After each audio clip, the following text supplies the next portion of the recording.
Hey, when I was a little girl, when you went to the bakery to get a dozen of something, they often gave you 13, not 12. It was called a baker's dozen. I don't think they do that anymore. In fact, I don't even hear that term, baker's dozen, anymore. But anyway, let's talk about the number 12.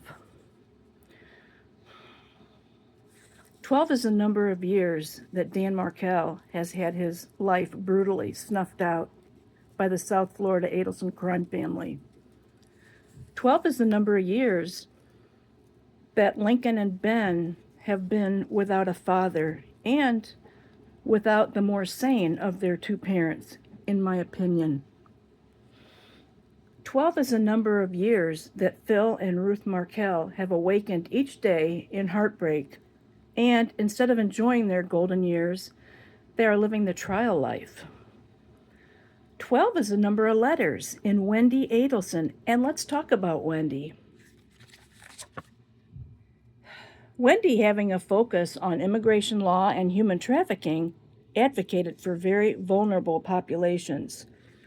But did she advocate for Dan Markel?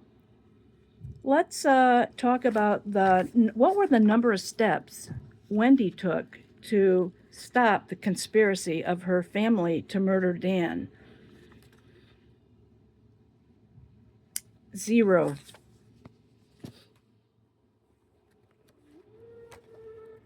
To quote Phil Markel, Wendi, was it worth it?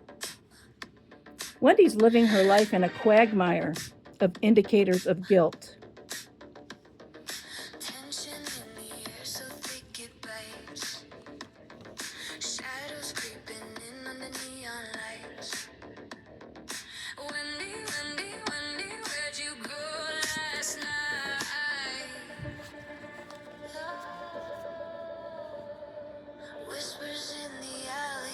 Footsteps in the fog, they're painting you the villain, but are they wrong? In memory of Dan Markel.